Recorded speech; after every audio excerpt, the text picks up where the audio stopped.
El diagnóstico médico por imágenes tuvo un asombroso avance durante el siglo XX. En la actualidad tiene un papel fundamental, ya que las pruebas de imagen constituyen un elemento esencial para el diagnóstico temprano de infinidad de patologías y para la realización de un dictamen médico rápido y eficaz. Entre los innumerables avances técnicos que han hecho progresar brillantemente la medicina se encuentran el ultrasonido, la tomografía y la resonancia magnética. Su uso se ha incrementado al permitir observar en vivo tanto la anatomía como la patología del cuerpo humano. Sin embargo, es importante entender que estos estudios no sustituyen un diagnóstico integral en el que los especialistas trabajen de manera conjunta la historia clínica, la exploración física y la tecnología. Hoy, en Diálogos en Confianza, entérate qué es la imagenología, cuáles son los avances que existen y qué impacto tiene en el diagnóstico y tratamiento médico. ¿Cómo están? Bienvenidos a Diálogos en Confianza. Qué gusto estar con ustedes.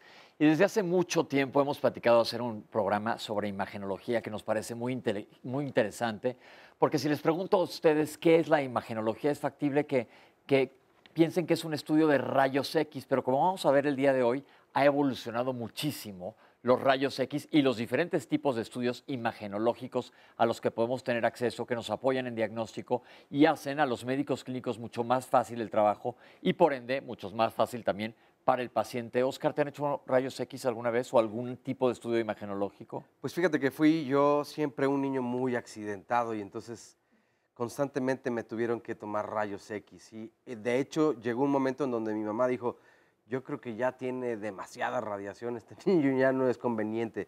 Pero sí, además, a mí me parece que es fantástico hasta dónde se ha llegado y evidentemente hasta dónde se puede llegar. Pero los avances, yo sé, esta pregunta que me acabas de hacer, pues va a quienes hemos estado sometidos a alguna de estas imágenes, pero quienes hemos tenido la suerte de ver también cómo se diagnostica, o por ejemplo el cerebro y distintas partes del cuerpo, es fantástico ver cómo ha evolucionado todo.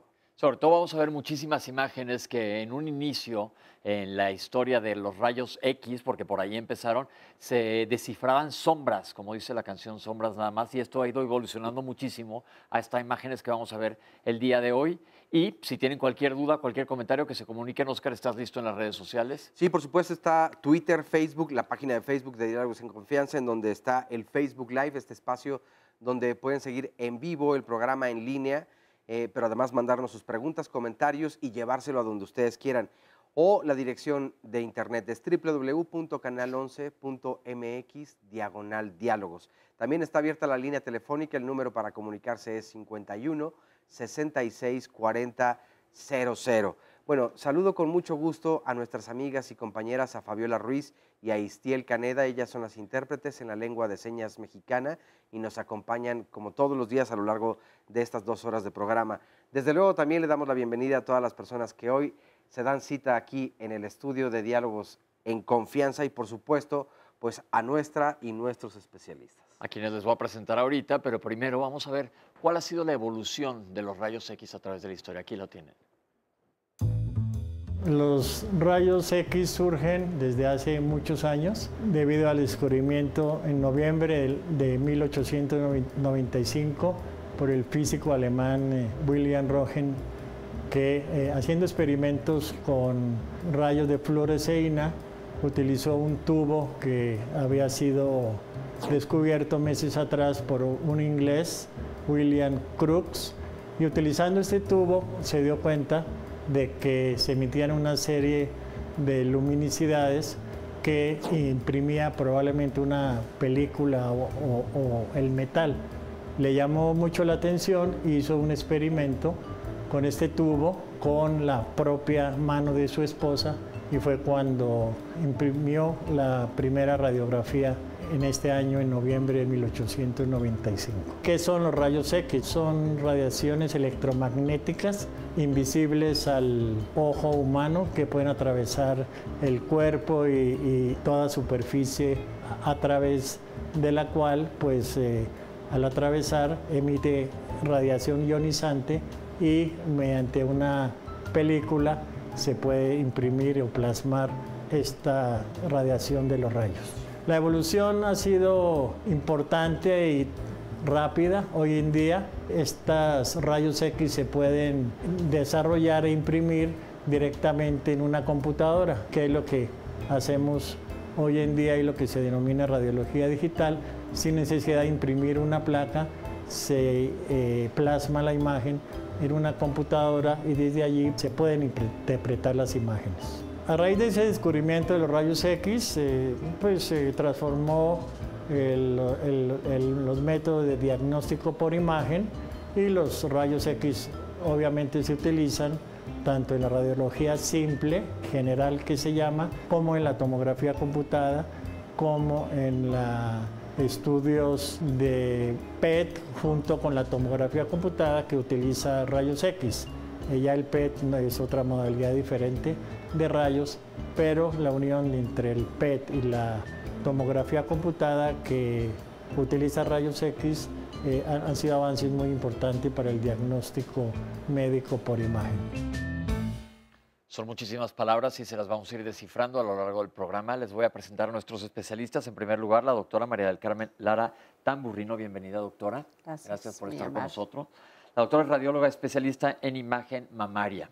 Está con nosotros el doctor José Luis Criales Cortés. Bienvenido, doctor. Muchas gracias. Radiólogo especialista en PET-CT, también del grupo CT Scanner, la doctora también. Bienvenido, ya dije, Muchas perdón. Gracias. El doctor Yukiyoshi Kimura Fuyakami, radiólogo especialista en imagen de hígado e intervencionista también de CT Scanner. Qué gusto. Hola, buenos días. Qué bueno que estés aquí con nosotros. Gracias. Y finalmente, Eric Takehiro Kimura Hayama, bienvenido. Gracias, Pepe. Radiólogo especialista en imagen cardiovascular y corporal de CT Scanner también.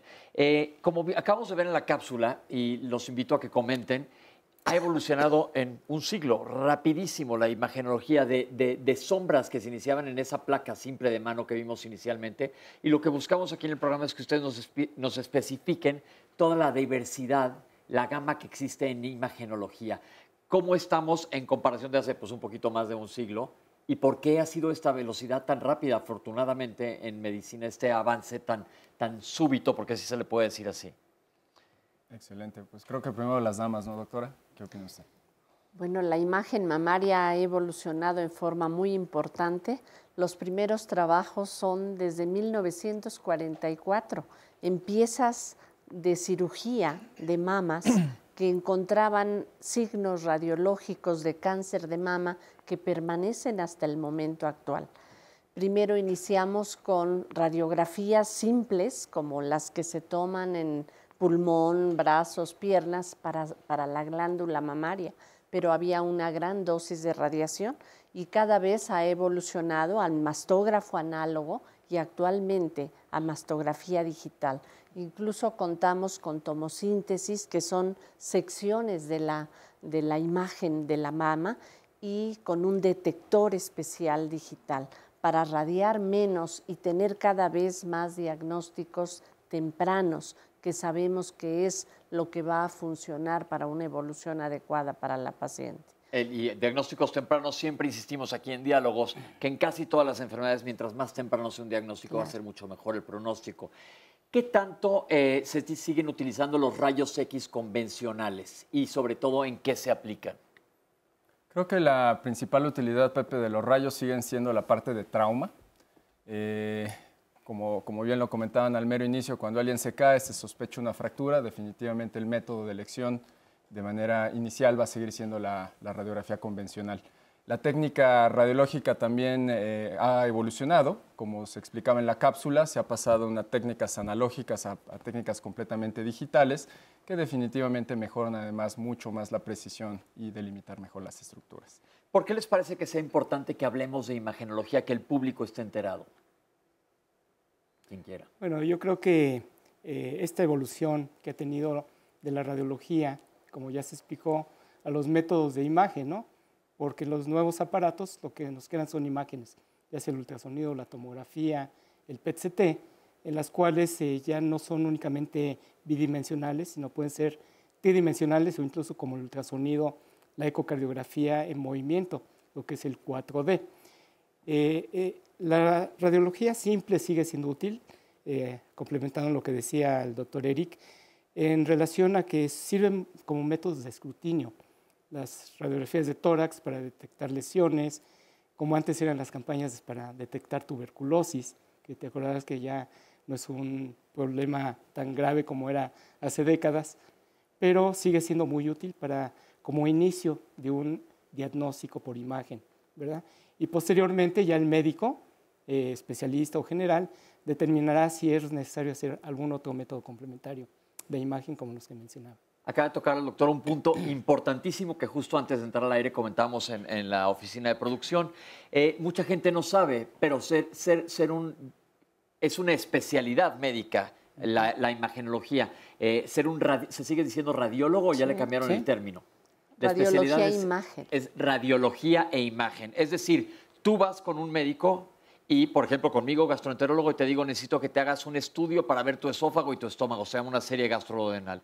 Yo hago una receta y la mando al departamento de rayos X, en donde va a haber técnicos, que esto lo estoy haciendo con un motivo, ahorita vamos a explicarlo, y en donde va a haber médicos especialistas. Los técnicos probablemente son los que te llevan a cabo el estudio, que te dicen, tómate este líquido, acomódate así, y van a tomar las placas y la secuencia de imágenes que se van a plasmar para que las vea eventualmente el radiólogo, que son los que están aquí sentados, y ellos van a emitir un diagnóstico. Esto es muy importante porque sucede mucho que los doctores decimos, a ver, yo te veo las placas, pero les decía yo, por ejemplo, ahorita en la oficina, yo podré ver un ultrasonido que le solicito a una paciente de varios que veo en la consulta de gastroenterología y sé ver un ultrasonido más o menos o debo de saber ver, pero yo siempre necesito creo que es importantísima la opinión de los especialistas. Entonces me gustaría que hablaran un poco sobre la especialidad de imagenología, porque es muy importante la opinión del especialista. Yo veré un ultrasonido al día, ellos ven 70, por ejemplo.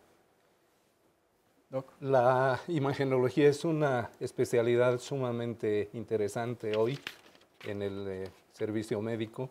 El especialista en imagen es un médico cirujano que toma por decisión irse por este camino. Lleva un entrenamiento de 4 años de especialidad, rota por diferentes servicios aprendiendo diversas modalidades de diagnóstico, aprende cómo se hacen los estudios, cuándo están indicados y sobre todo es un experto en la lectura de las imágenes. Aparte de los 4 años de formación inicial, la mayoría de ellos realizan cursos de subespecialidad de 1 o 2 años en diferentes áreas de la medicina o en diferentes modalidades. Entonces, pues, yo quisiera enfatizar que los métodos de imagen solamente son una extensión de los sentidos para hacer un diagnóstico. Es decir, así como conocemos el estetoscopio, que es una extensión del sentido del oído para registrar los sonidos corporales, los métodos de imagen son una extensión de la vista para ver pequeños detalles del funcionamiento corporal, sea cual fuera. Y regresando a los métodos de imagen sencillos, es muy importante saber, como decían los doctores que me antecedieron, que la radiografía simple juega un rol muy importante como método inicial. Va a ser posteriormente el especialista el que va a decidir cuándo emplear un método más sofisticado. Esto es muy importante para evitar el sobreuso de los métodos de imagen. Todo debe ir en una secuencia lógica según la indicación. Se puede empezar con un examen sencillo y probablemente ahí se quede. Pero si el especialista, el médico especialista en un área o el imagenólogo lo sugieren, se podrá ir escalando a utilizar modalidades más complejas. Una pregunta, ¿cómo estamos en el país en situación de imagenología comparado con otros países? Bueno, yo pienso que desde el punto de vista de lo más importante, que es la formación de recursos, tenemos especialistas de muy alto nivel. Probablemente el número de ellos sea muy pequeño todavía para las necesidades del país. Y en el aspecto tecnológico pienso que sí estamos a la vanguardia, tanto en la iniciativa privada como a nivel público.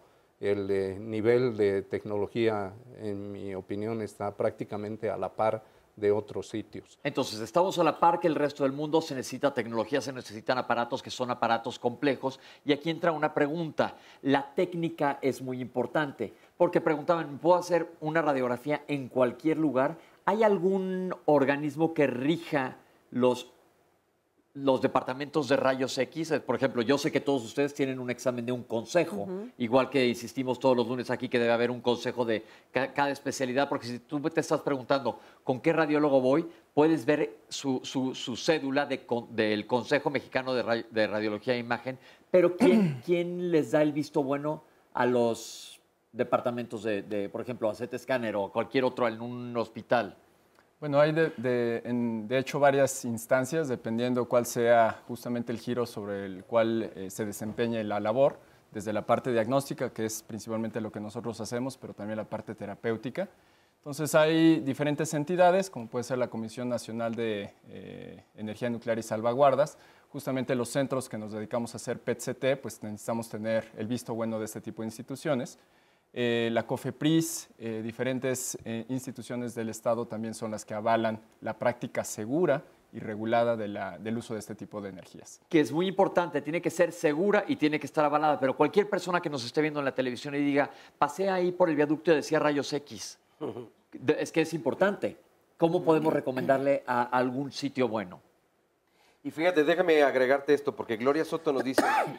Buenos días, excelente programa. Es verdad, y creo que esta es una de las dudas más comunes entre la población, que si nos sacan radiografías u ultrasonidos frecuentemente, esto nos puede provocar cáncer o somos personas más propensas a cualquier tipo de cáncer. Y normalmente cuando queremos tomarnos una radiografía no vamos con un radiólogo directamente, acudimos primero a una clínica o a un laboratorio. ¿Qué es lo que tenemos que saber o a dónde acudir precisamente para conocer a dónde ir, ¿no? Y que no nos... Yo creo que esto es muy importante. Normalmente el que te solicita el examen es un médico de otra especialidad y él te va a sugerir normalmente a dónde ir, te va a dar 2 o 3 opciones, porque alguien decía, es que seguro se está llevando una mochada. No, que siempre te dan 2 o 3 opciones para que tú elijas cuál te queda más cerca de tu casa. Vamos a hacer un corte y regresamos para empezar a aclarar más dudas y ver todo este panorama de imagenología que existe para el diagnóstico. No se vayan.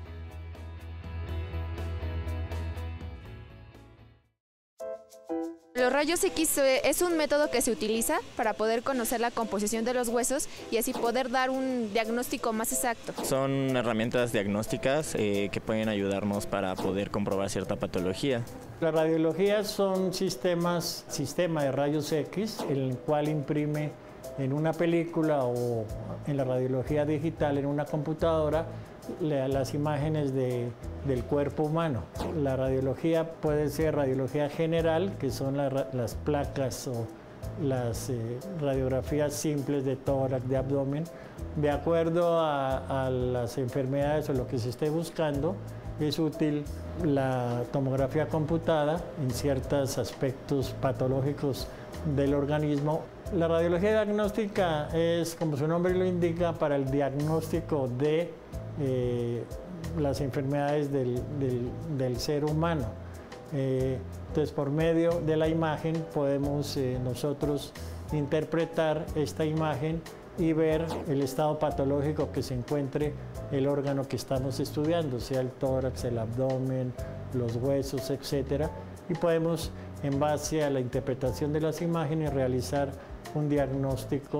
La radiología intervencionista es, como su nombre le indica, por medio de catéteres que se pueden localizar en las venas, en las arterias, introducir muchas veces medicamentos para disolver tumores, para quemar algún tipo de tumores o también como terapéutica a través de estos catéteres que pasar medicamentos que pueden disolver algún tipo de lesiones en diferentes órganos del cuerpo. La utilidad de los rayos X es para diagnosticar muchas clases de enfermedades por medio de la imagen. A partir del uso de rayos X en sus diferentes modalidades, sea simple, sea por tomografía computada, sí ha habido un gran avance en el diagnóstico de enfermedades para el tratamiento de muchas enfermedades y hoy en día es una herramienta o un método indispensable en el diagnóstico integral de la patología que el paciente tiene. Muchas gracias, doctor Saavedra. Y vámonos por partes. Entonces, primero que nada, radiología simple. Es cuando voy y me tomo, como comentaste, una imagen de una mano, un brazo para ver los huesos, pero también se puede aplicar, como vimos ahorita, ¿en dónde más? ¿Abdomen, tórax? Tórax. Cráneo. ¿Y cráneo? ¿Qué tanto se siguen utilizando?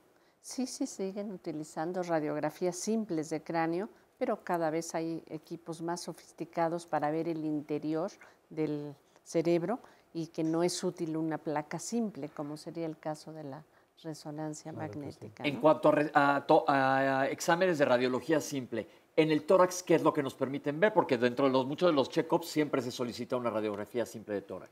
Bueno, en primero nos damos cuenta de la forma, el tamaño, digamos la posición, localización del corazón, de los grandes vasos, la aorta, ¿verdad? Cómo está la transparencia de los pulmones, si hay alguna tumoración, si hay algún infiltrado que nos indique un proceso inflamatorio, la presencia de líquido en la pleura, ¿verdad? Que puede estar en relación con insuficiencia cardíaca. Entonces, sí hay mucho valor de los datos que nos da una radiografía simple. Un maestro decía que la radiografía simple es el método más difícil, ¿verdad? Porque son los pequeños detalles muy sutiles de los cuales uno puede hacer un diagnóstico. Okay. ¿Sí? Y esa es la importancia del radiólogo, conocer la sutileza de estos hallazgos. ¿Y en el abdomen? El abdomen, principalmente la utilidad está enfocándose a aquellos pacientes en los que los clínicos, justamente como tú, Pepe, sospechan que los pacientes tienen oclusión intestinal. Posiblemente sería la utilidad principal, sin embargo, posiblemente lo toquemos un poco más adelante, pero lo que sigue teniendo todavía bastante validez es la administración ahora de algunas sustancias que hacen visibles sobre todo las vísceras huecas, el estómago, el esófago, los intestinos, y también poder caracterizar de alguna forma algunas entidades. A esto se le denomina un estudio contrastado. Es correcto. Y es cuando te dan a tomar un líquido. ¿Cómo se llama este líquido? Se llama sulfato de bario. Ok. Y ustedes han visto, y probablemente alguno de ustedes, Oscar, te ha pasado que te dan a tomar un líquido y te toman placas para ver desde cómo tragas. Nosotros los gastroenterólogos ahí vemos cómo deglute, por ejemplo, el paciente. No, hasta el momento no. Ya no, te vamos a mandar a uno, vamos a ver otro tipo de ellos.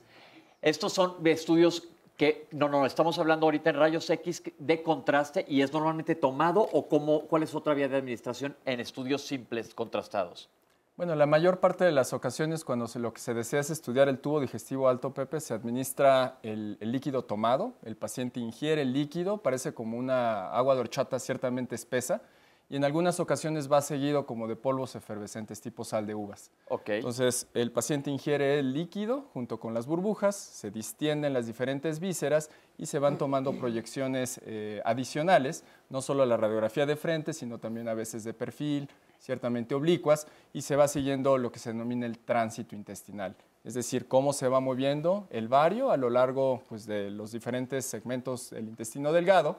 Y contestando también a tu pregunta, también se puede administrar por vía transrectal, es decir, como si hiciera una lavativa, en donde el paciente previamente recibe una preparación, en donde se limpia, por así decirlo, el intestino, y a la hora a la que llega a hacerse el estudio en los gabinetes de imagen, se coloca una cánula y a través de la misma se administra el bario. Y esto es para revisar el colon. Es correcto, esto es para la parte inferior del tubo digestivo. Este estudio se llama un colon por enema y nos va a delimitar la anatomía del colon. ¿Para qué sirve este estudio?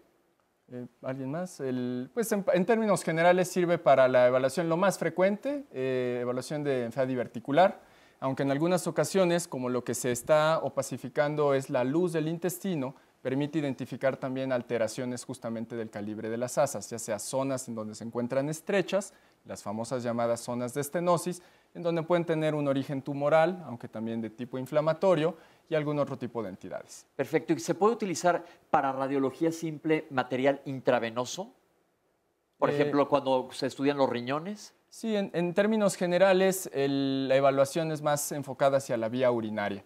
Entonces, como tú bien lo adelantaste, el paciente se canaliza, se administra una sustancia que se denominan medios de contraste intravenoso, y ese medio de contraste circula por la sangre, llega a los riñones lo filtran, ahí se empiezan a tomar las imágenes y posteriormente, seguido del filtrado, comienza la eliminación del medicamento. Esa eliminación, pues obviamente condiciona la opacificación de los uréteres y del resto de la vía urinaria, uréter y vejiga.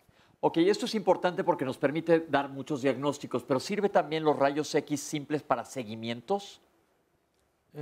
Pues en términos generales, regresando un poco a lo que comentaba el doctor Yuki, aquellos pacientes que tienen, por ejemplo, problemas respiratorios, dígase, se identifica una neumonía, en muchas ocasiones una forma en que se puede hacer el seguimiento puede ser radiográfico, es un método muy sencillo, emite una cantidad de radiación verdaderamente baja, que es en términos generales inocua, si se hace en centros certificados. Y en el caso, por ejemplo, de tomografías de abdomen, tú lo sabes muy bien, José, cuando los pacientes tienen oclusiones intestinales, el seguimiento del paciente hospitalizado puede ser también a través de radiografías.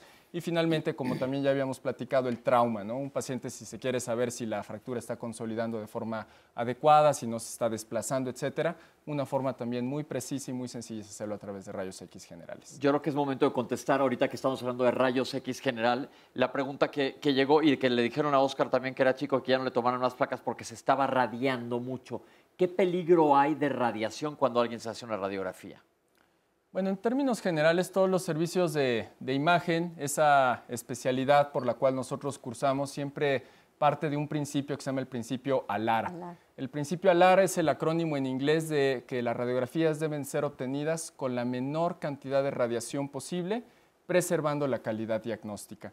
Entonces, en términos generales, las dosis de radiación deben de medirse mucho, sobre todo en poblaciones que son susceptibles a los efectos, dígase mujeres embarazadas, personas menores.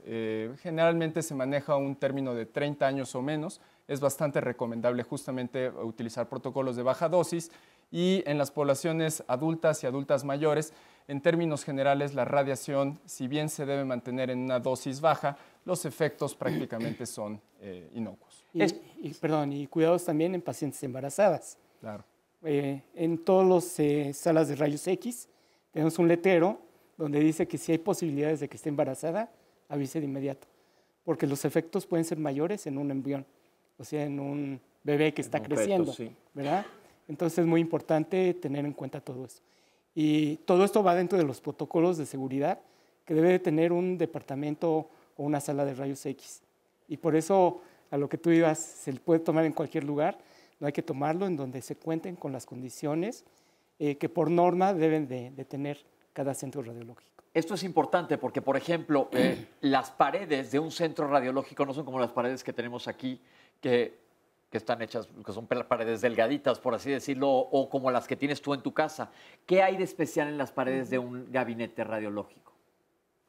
Están varitadas, tienen protección con plomo, utilizamos mamparas para tanto el técnico radiólogo como el médico no radiarse, y obviamente todo tiene que tener todas estas especificaciones por parte de los gabinetes especializados. Porque la pregunta que nos hicieron es súper válida. ¿Qué tal? ¿Me puede dar cáncer de que me esté radiando? Pues sí, pero te necesitarías una dosis muy grande de radiación. Tú nada más piensa en la gente que trabaja allá adentro. Ellos están mucho más expuestos y ellos siguen protocolos de seguridad para que esto no vaya a pasar. Entonces, es importante que calmemos ese miedo que existe en el público general de me van a tomar una radiografía, me va a dar cáncer por la radiografía. Esto es prácticamente imposible, ¿verdad? A lo largo del tiempo, en la radiología ha habido muchos esfuerzos para controlar la radiación. Desde los equipos que desde sus inicios han tenido filtros especiales para eliminar la radiación dispersa. Posteriormente la película se inserta en unos cassettes especiales que por un efecto de radioluminiscencia hacen que la radiación se amplifique, entonces tienes que usar menores dosis. Se ha controlado también mucho los protocolos ahora con el sistema digital. La cantidad de radiación que recibe un paciente es mucho menos que antes con los sistemas convencionales. Y obviamente el personal pues tiene bajo un protocolo de protección mediante collarines y mandiles de plomo y un sistema de medición constante de la radiación. El personal tiene unos rangos de radiación que debe recibir en un determinado tiempo. Entonces está muy segura la situación. Oscar, ¿qué nos dice la gente? Muchas preguntas. María Vázquez Marín dice, ¿me pueden decir por favor qué tan efectivo es o en diagnóstico es la termografía de mama? Beth Valen, ¿cuál es el estudio menos agresivo y seguro en la actualidad para la prevención de cáncer mamario? ¿Se acumula la radiación y cuánto? Agrega, se dice que la mastografía debe hacerse cada año. ¿Esto es realmente sano u obedece más bien a políticas públicas masivas para controlar la alta incidencia generalizada? Eufrosina Guerra, ¿por qué no anestesian en el ISSSTE para hacer una endoscopía? Son muy toscos a mi manera de ver las cosas. Malena DLP, es de gran utilidad por su valiosa información, un gran apoyo. Es la Escuela Superior de Fisio, iniciamos con teoría y práctica de radiología. Nos dice también Pedro Federico Amezcua, soy diabético y me van a hacer una tomografía en una pierna para ver hasta qué parte hay circulación y así analizar si me cortan una parte. Me estaban diciendo que si me hago esta tomografía me va a afectar en los riñones. Entonces yo quiero preguntarle a los especialistas, ¿hasta qué punto es conveniente que me hagan dicha tomografía? Por otro lado, Viviana Salvador nos dice, felicidades por los contenidos en sus programas. Este tema de imagenología llega justo a tiempo para clarificar algunas dudas para mi tarea de métodos de evaluación en las neurociencias. Saludos a todo su equipo. Alma Rosa, felicidades al panel y en especial a la doctora Lara, que por su oportuna intervención hace 2 años, ahora continúa muy bien. Nardo Vargas, sin duda en esta actualidad se está llegando a tener buenos avances para el estudio interno donde se aprecia y observa en vivo para un mejor estudio y comprobar qué es lo que pasa y cómo está esta situación. Emilio, los felicito por tan buen programa. En todos los canales deberían pasar programas de esta calidad. Muchas gracias, Emilio. Estuvieron, nos dice Anairda, pasando un mensaje que cuando fuéramos a hacernos la mamografía, pidiéramos una herramienta que usan para tapar el cuello, donde está la tiroides, que no lo usan los radiólogos a menos que lo pidamos, y por eso se está dando tanto cáncer. ¿Esto es verdad? Y Ernesto G. nos dice, la norma oficial mexicana sobre seguridad radiológica dice que todo estudio de imagen debe tener un informe escrito firmado por un médico. En la clínica de División del Norte del ISSSTE no hacen dicho informe y dicen que el médico va a decir verbalmente qué fue lo que encontró. ¿Qué opinan al respecto de esto? Parte de los comentarios hasta el momento. Muchas gracias. Vamos, mientras, como hay muchas preguntas, vamos a ir contestando algunas de ellas. Contestemos lo de mama, primero que nada. Bueno, quisiera iniciar mencionando que la mastografía o mamografía, que es lo mismo, son radiografías de las glándulas mamarias. Tenemos personal técnico, generalmente femenino, que hace este estudio, que se necesita que haya una compresión mamaria para poder extender el tejido y radiar en menor cantidad a la paciente. Estos equipos digitales cada vez tienen menor dosis de radiación que lo que se utilizaba antiguamente con los sistemas análogos. Estas radiografías de la glándula mamaria nos permiten encontrar lesiones no palpables, lesiones donde la paciente se va a curar, no esperar a tocar una tumoración, como desafortunadamente se siguen encontrando los cánceres en México. El cáncer mamario es el primer cáncer o la primera razón de muerte en la mujer por razones tumorales malignas. Así que su alta frecuencia ha hecho que cada vez existan mejores métodos para la detección de lesiones no palpables. Entonces sí es necesario que se haga cada año, no es que le vaya a pasar nada a la paciente con la dosis mínima de radiación por una mastografía anual. Bueno, hay que hacerlo a partir de los 40 años de edad. Mundialmente el cáncer de mama es entre 50 y 60 años. En México es en mujeres más jóvenes. Se inicia a los 40 y puede irse año, año y medio haciendo un estudio de mastografía de detección que incluye 4 proyecciones, 4 radiografías. Pero tenemos un complemento porque veía yo una de las preguntas también, si el ultrasonido servía para la detección del cáncer de mama. La herramienta del ultrasonido de la mama es maravilloso complemento de las radiografías. Complemento de la mastografía, pero sí es necesario hacerse la mastografía, ya lo hemos comentado aquí anteriormente. Sí se puede considerar que es un método agresivo. Vamos a regresar a hablar sobre la técnica. Le tengo una pregunta a la doctora ahorita regresando del corte, porque hay gente que dice, híjole, me han dado unos aplastones terribles, van varios, normalmente en cuántos debes de saber, y en manos expertas es mucho más sencillo. Es muy importante que estén con personal calificado, pero vamos a hacer un corte y vamos a regresar para acabar de aclarar estas dudas sobre la mastografía y seguimos adelante. No se vayan.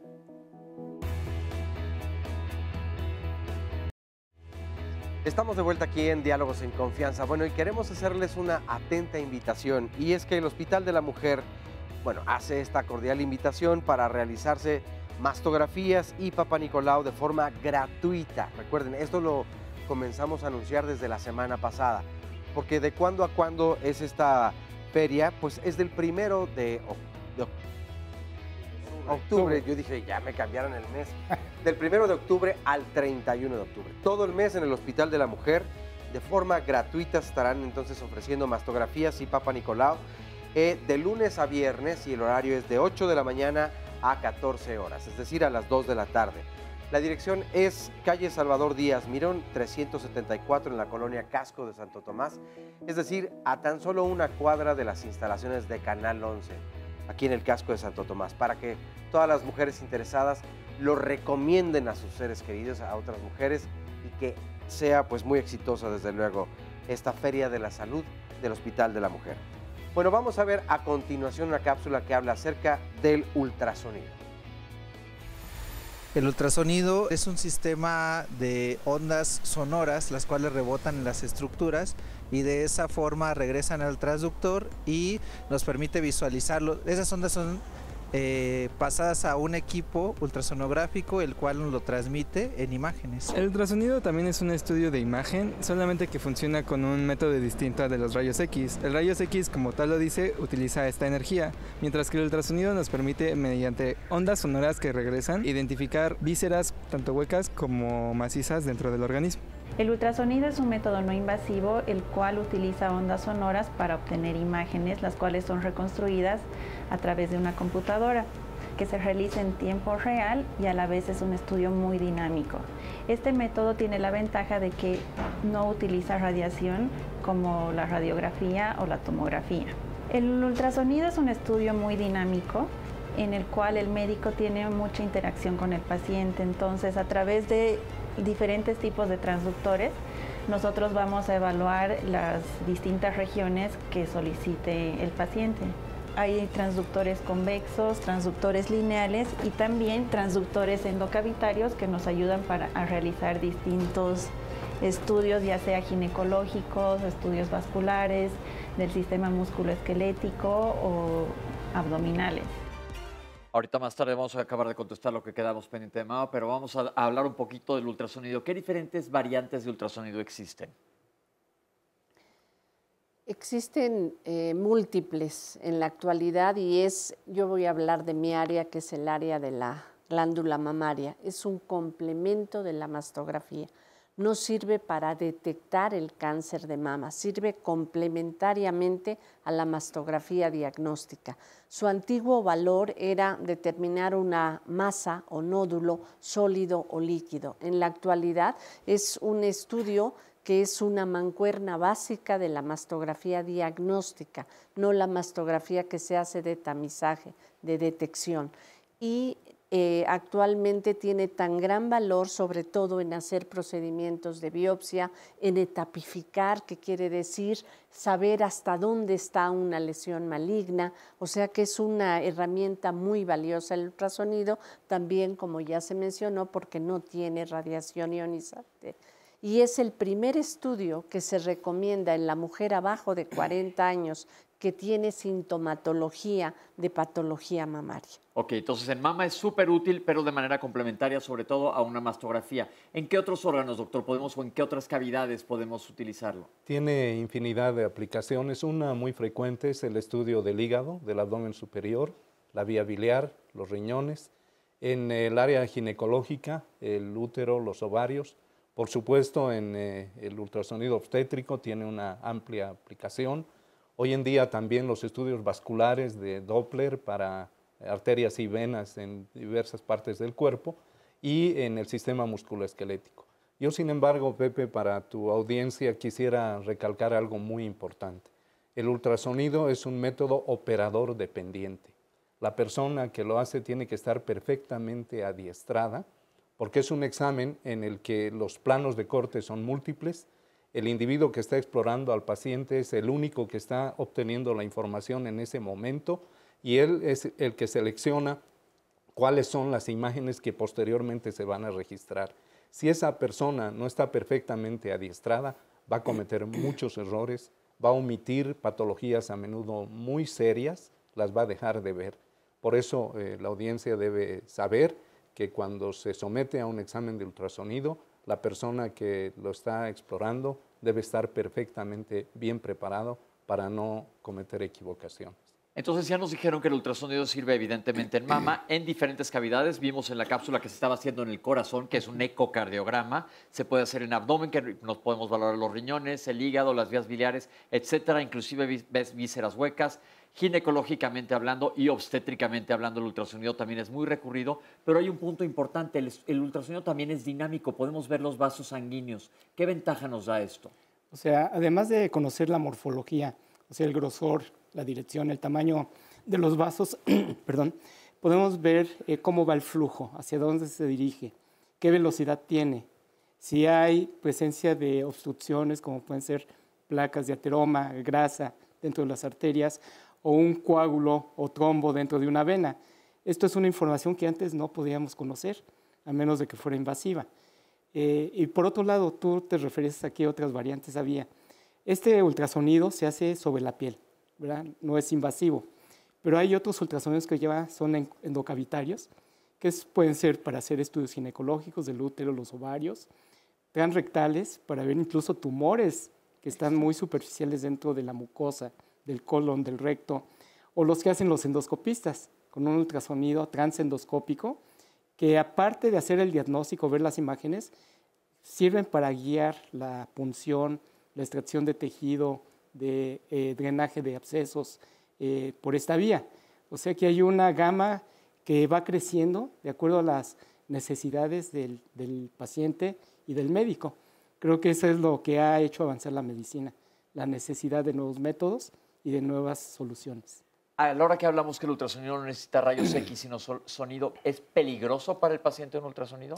En lo absoluto, Pepe. Una de las grandes ventajas justamente es esa. Se emplean sondas acústicas, que son obviamente mucho más allá de lo audible por el oído humano, y que el objetivo funciona como si fuera un sonar o un radar. Se envía una sonda acústica, esta rebota en el órgano y cuando viene de regreso, ese aparatito que usan los ultrasonografistas, los radiólogos ultrasonografistas, que se llama transductor, cambia esa onda sonora a una imagen. Eso es lo que justamente está transduciendo. Entonces, la gran ventaja que tiene es de que al no emplear este tipo de energías ionizantes, definitivamente es seguro. Entonces, perdón, Pepe. Hay otras variantes. Obviamente no es el ultrasonido diagnóstico, pero hay diferentes ultrasonidos. Acordémonos que las ondas de microondas es una especie de ultrasonido y que producen calor. Con lo que calentamos el café y la comida todos los días, es un tipo de ultrasonido. Obviamente, desde el punto de vista metodológico, los transductores deben de estar muy bien sincronizados, muy bien hechos para que eviten la producción de calor. Ahora, hay un método nuevo que se utiliza para la destrucción de tumores. Lo más común son los tumores del ovario, los famosos miomas o fibromas, que con ondas de ultrasonido focalizadas del útero se produce la destrucción del tumor. Okay. Es un método largo, pero ya es accesible y digo, es otra herramienta que tenemos para la... Oye, yo hablando de la parte ginecológica, por ejemplo, durante un embarazo, cuando el transductor se puede utilizar, ya que está más desarrollado el bebé, hay muchas personas que piensan que esto puede provocarle un daño también y que forma parte de los mitos, evidentemente, porque también, entonces recuerdo perfecto cómo puede uno escuchar incluso los latidos del corazón del bebé. Pero es perfectamente seguro obstétricamente y lo usan, inclusive hay ginecólogos que lo hacen ellos mismos ahí en su consultorio para escuchar al bebé. Tenemos otra cápsula, vamos a ver otro método de imagenología que es la tomografía. Aquí la tienen.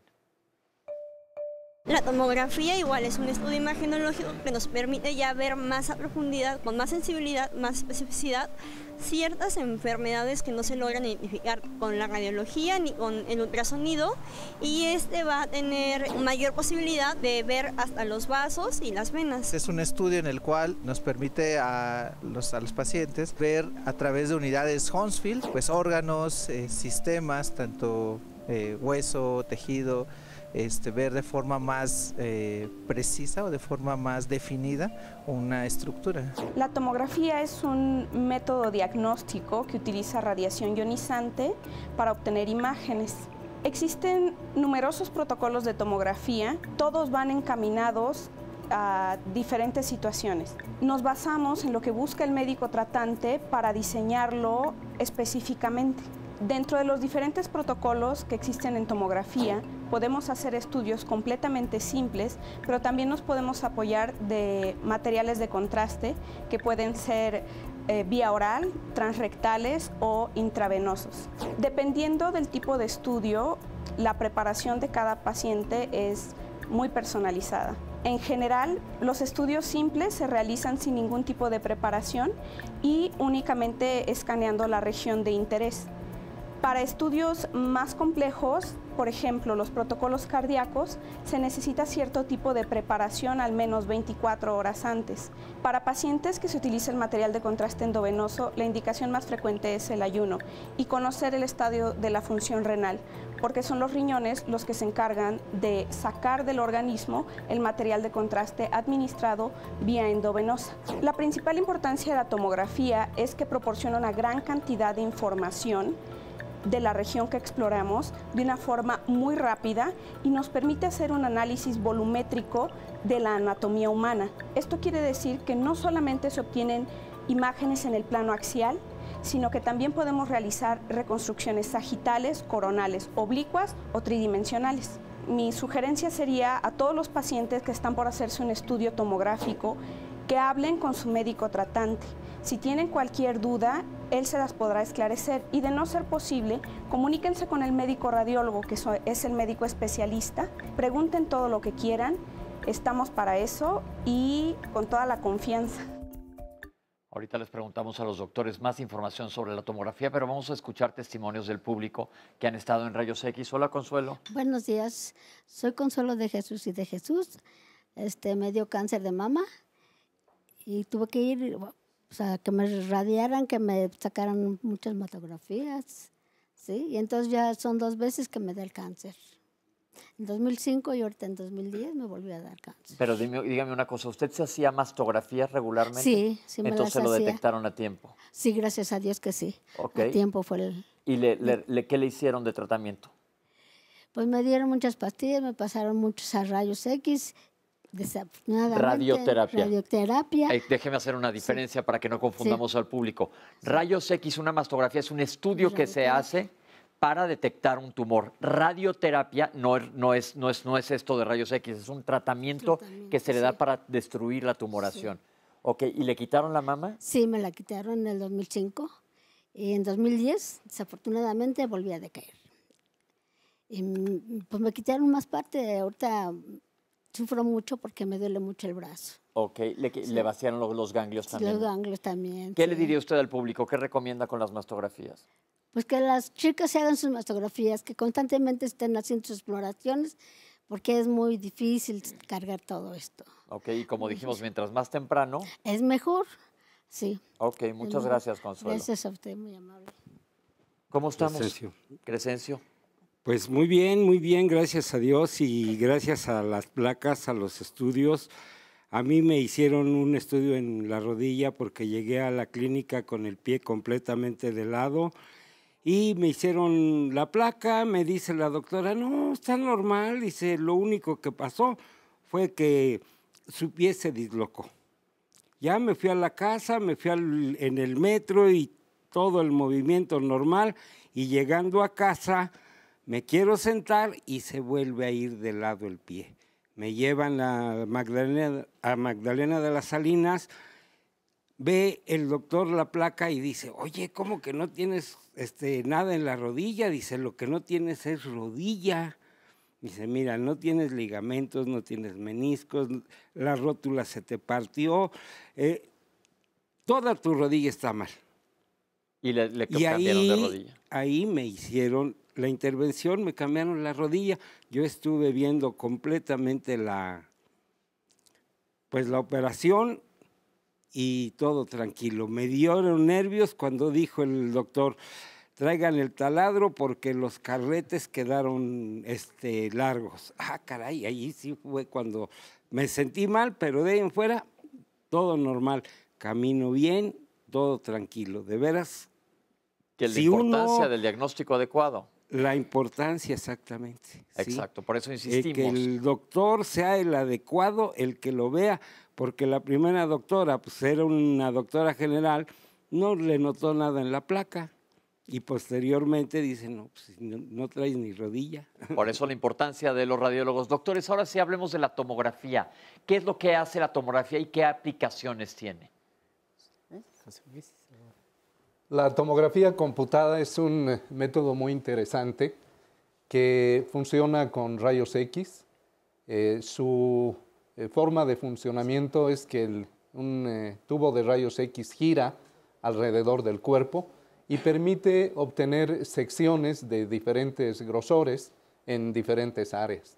La tomografía computada ha hecho visible algunos órganos que nadie antes había visto, particularmente el cerebro. En el pasado se veía el cerebro de manera solamente indirecta, ya sea inyectando contraste para ver las arterias o inyectando incluso aire a través del canal raquídeo.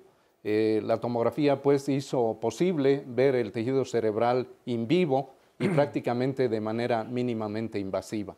La tomografía computada también tiene grandes aplicaciones en otras áreas del cuerpo, el corazón, los pulmones, donde es factible ver detalles muy finos, incluso a nivel del lobulillo pulmonar, para detectar enfermedades en forma muy temprana. Tiene aplicaciones, por supuesto, en el hígado.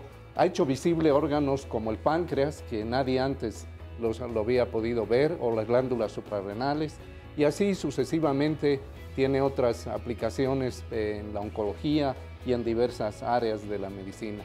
Yo le pediría al doctor Kimura, que es un especialista en imagen vascular, que nos ilustre acerca de la tomografía en el área cardiovascular, que es donde ha desarrollado mucho más en los últimos años. Lo vamos a hacer ahorita que regresemos del corte, porque tenemos que irnos un corte y todavía tenemos cosas que platicar con la gente que está aquí sentada en público, porque casi todos hemos pasado por rayos X en algún momento en diferentes modalidades y estamos viendo nada más que existen muchas. No se vayan, estamos en Diálogos en Confianza y regresamos con ustedes. Estamos de regreso aquí en Diálogos en Confianza. Todos los martes son temas que tienen que ver con la familia y el de mañana es un tema muy interesante. Hablaremos acerca de los niños y niñas extrovertidos e introvertidos. ¿Cuál es la diferencia y sobre todo qué es lo que puede ocurrir si tú detectas que tus hijos o tus hijas viven estos cambios en su modo de ser, de actuar, de comportarse, en fin? Evidentemente, dentro del psicoanálisis, la extroversión o la introversión está contemplada. Ya lo estudiaba Freud y decía que era una emoción o una pulsión por encontrar un satisfactor externo, pero que esto dependía muchas veces pues de esta, no personalidad porque todavía no está bien creada, pero esta necesidad de buscarlo en el exterior o reprimirlo, como también decía uno de sus discípulos más tarde, que era Gustav Jung. Entonces, ¿tú has detectado que tus hijas o tus hijos justamente están en estos comportamientos? Pues es hora entonces de escuchar un poco más acerca del tema de la voz de las y los especialistas mañana en punto de las 9.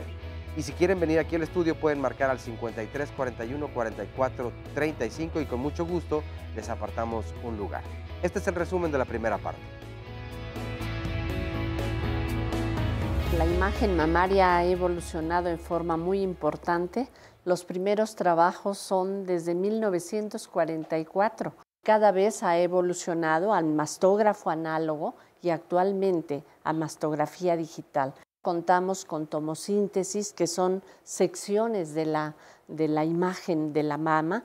Cuando alguien se cae, se sospecha una fractura, definitivamente el método de elección de manera inicial va a seguir siendo la radiografía convencional. Que los nuevos aparatos lo que nos quedan son imágenes, ya sea el ultrasonido, la tomografía, el PET-CT, no son únicamente bidimensionales, sino pueden ser tridimensionales o incluso como el ultrasonido, la ecocardiografía en movimiento, lo que es el 4D. Sirven como métodos de escrutinio. Las radiografías de tórax para detectar lesiones. Lleva un entrenamiento de 4 años de especialidad. Especialista en imagen es un médico cirujano. Aprende cómo se hacen los estudios, cuándo están indicados. Es un experto en la lectura de las imágenes. La mayoría de ellos realizan cursos de subespecialidad de 1 o 2 años en diferentes áreas de la medicina o en diferentes modalidades. Los métodos de imagen son una extensión de la vista para ver pequeños detalles del funcionamiento corporal. La radiografía simple es el método más difícil, ¿verdad? Porque son los pequeños detalles muy sutiles de los cuales uno puede hacer un diagnóstico. La mastografía o mamografía, que es lo mismo, son radiografías de las glándulas mamarias. Estos equipos digitales cada vez tienen menor dosis de radiación que lo que se utilizaba antiguamente. Personal técnico, generalmente femenino, que hace este estudio, que se necesita que haya una compresión mamaria para poder extender el tejido y radiar en menor cantidad a la paciente.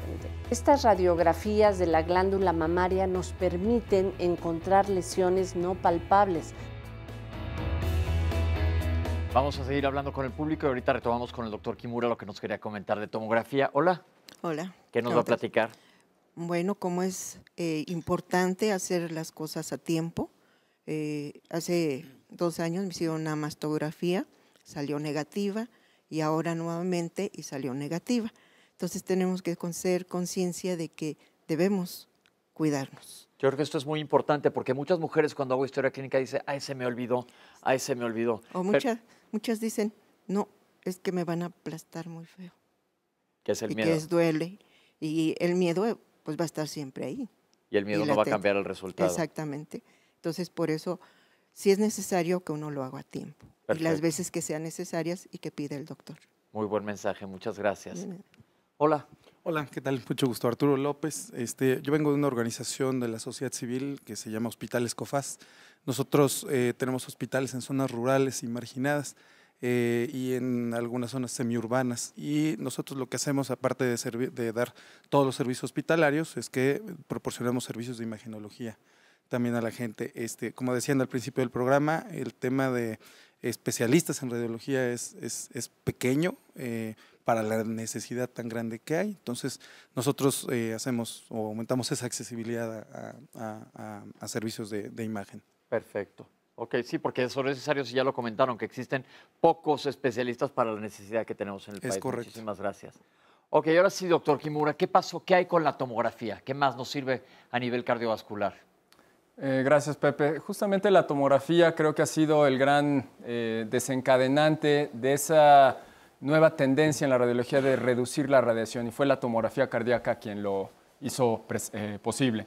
Entonces, hace ya prácticamente 2 décadas la tomografía cardíaca emergió, y en ese entonces había tomógrafos en donde, como explicaba el doctor José Luis, el tubo de rayos X gira 360 grados y permitía hacer un corte nada más.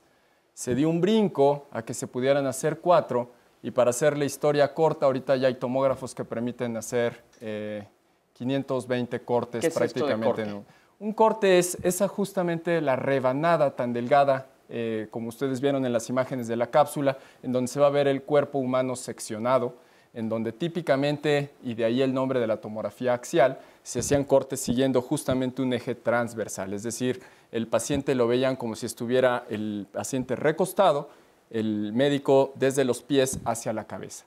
Entonces podían hacer rebanadas o secciones, como cuando uno va en el supermercado y piden que va a la zona de salchichonería y que rebanan. Justamente así es la forma en que se obtienen las imágenes. Y repito, el número de cortes se ha ido incrementando de manera muy significativa y a la par reducir la dosis de radiación. Entonces es como dice el doctor, si tú vas al súper y pides que te corten un jamón, lo meten en la rebanadora, van a ser 500 cortes y es como si cada una de las rebanadas las revisaras para buscar alguna enfermedad, alguna patología e inclusive hacer maniobras intervencionistas que pueden hacer ustedes. Pero hay una duda que surgió en una de las primeras llamadas que es importante. Un paciente diabético que dijeron que le pidieron una tomografía, pero que le dijeron que se podía arruinar los riñones. ¿Qué hay con esto? Justamente es una pregunta bien interesante del auditorio. Es muy importante reconocer que, como toda intervención que se realiza dentro de la medicina, existen algunos potenciales riesgos. En términos generales, son métodos muy seguros. Los medicamentos que se emplean, los contrastes intravenosos, han evolucionado también a la par que el resto de los métodos de imagen, y la posibilidad de que se desarrolle un efecto adverso a nivel renal, si bien existe, este es muy bajo. Sin embargo, Pepe, es muy importante recordarle al auditorio, a tu audiencia, que es muy importante que cuando se vayan a practicar este tipo de estudios acudan con un buen estado de hidratación, que el estudio sea prescrito, en este caso por un médico, quien conozca, un médico clínico, quien conozca los potenciales riesgos, pero mayores beneficios de este tipo de imágenes.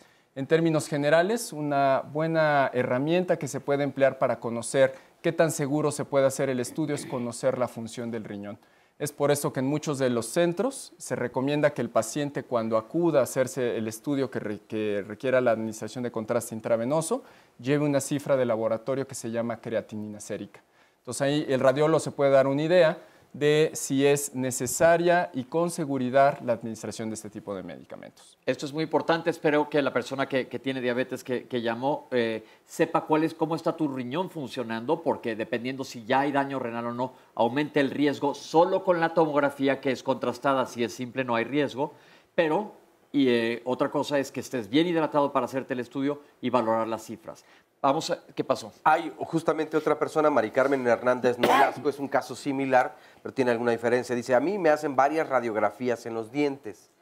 Eso afecta, soy diabética e hipertensa. Me afecta más a mí. Y hablando del cuidado dental, nos dice Marian T. Paz, en una clínica dental tiene un aparato de rayos X para radiografías dentales, panorámica y dentoalveolar. El director no les proporciona chalecos de plomo a los empleados. Esto es peligroso para quienes toman, y los pacientes, para quienes toman esta terapia. Se puede denunciar a alguna entidad en caso de ver alguna falta. Cieno Moon nos dice, ¿se hace igual cuando se tienen implantes a las glándulas mamarias? ¿Afecta igual o habría que tener algún otro cuidado? Anaí González pregunta, ¿la mastografía cada cuándo se le debe de hacer a una persona con 85 años? Y la densitometría también, ¿cada cuándo? ¿Existe algún cambio por la edad? Tengo una lesión, nos dice Guadalupe Macías Valenzuela, en la parte posterior de la rodilla, bursitis, dijo el doctor. ¿Qué método confirma el diagnóstico? ¿La radiografía o el ultrasonido? Gigi de la Rosa dice, saludos a todo el personal del área de imagenología del Instituto Nacional de Pediatría. Médicos y técnicos radiólogos son todos personas muy profesionales. Melissa Petrel, ¿por qué algunos estudios son muy caros? ¿Qué pasa con las personas que tienen seguro social y les envían los estudios de imagen, pero el servicio está saturado y se los hacen hasta 6 u 8 meses después? Yo soy técnico radiólogo, nos dice José Luis López primero. Actualmente hay muchos métodos de protección hacia el paciente, como el personal expuesto, y llevando correctamente estos protocolos se considera que es seguro para ambas partes. Y Ángeles Suchil Vilchis nos dice, ¿cómo afectan los tatuajes en la tomografía o en las radiografías? Hay muchas más preguntas, pero bueno, parte de ellas. Ok, pero vamos a ver esta cápsula. ¿Qué es la resonancia magnética? Aquí la tienen. La resonancia magnética es otro estudio también, pero este nos va a dar otra vista del cuerpo. Este puede ser con contraste y nos ayuda a ver de una manera más definida alguna anomalía dentro del cuerpo. También entra dentro de los estudios de imagen, solamente que esta es también especializada y es menos agresiva que la tomografía, en el sentido de que utiliza energía magnética, solamente que pues tienen propósitos distintos porque nos permiten ver con mejor claridad algunas estructuras respecto a otras. La resonancia magnética es una técnica de imagen que no ocupa radiación ionizante y en su lugar lo que utiliza son grandes imanes muy potentes y además ondas de radiofrecuencia para obtener imágenes de nuestro cuerpo utilizando las propiedades electromagnéticas de los átomos que existen dentro de nosotros. El procedimiento de la resonancia magnética consiste en ingresar al paciente dentro de un túnel que mide aproximadamente 70 centímetros de diámetro. Una vez dentro el paciente, los grandes imanes que conforman este equipo ayudan a alinear los protones de hidrógeno que hay dentro del cuerpo del ser humano y una vez que se emiten ondas de radiofrecuencia hacia nosotros, se utiliza la energía que se despide de ellos para obtener imágenes. La resonancia magnética, en general, los estudios pueden llegar a durar entre 30 y 60 minutos, dependiendo de si se va a utilizar medio de contraste o si se va a hacer el estudio incluso bajo sedación, que eso puede prolongar el tiempo. La resonancia magnética se puede hacer de todas las partes de nuestro cuerpo, desde la cabeza, el cuello, el corazón, todas las regiones del sistema musculoesquelético, incluyendo los órganos sólidos como el hígado, páncreas, glándulas suprarrenales, riñones. Este método puede ser utilizado por bebés, niños, adultos o incluso adultos mayores. La importancia de la resonancia magnética dentro de todos los métodos de diagnóstico por imagen es su gran capacidad tisular. Esto quiere decir que ayuda a distinguir diferentes tejidos entre sí mucho mejor que otras técnicas y pues con la gran ventaja de que no se usa radiación. Doctor, ¿podemos decir que la tomografía nos da imágenes de la resonancia más nítidas? Así es, Pepe. La resonancia magnética ha sido denominado el método de la microestructura. Es capaz, bueno, se empezó a implementar en el cerebro, sistema nervioso central, y realmente revolucionó el diagnóstico. Es un método muy sensible para detalles como un infarto temprano, para pequeñas lesiones tumorales o zonas de gliosis o cicatrices en el cerebro. Tiene la virtud de que se puede ver la imagen en diversos planos y ha evolucionado tanto, particularmente en el cerebro, que hoy es posible, a través de un sistema, un software, poder ver los tractos nerviosos que comunican la corteza cerebral con la periferia del cuerpo, hacer las gráficas a color, conocer la dirección de cada uno de los tractos.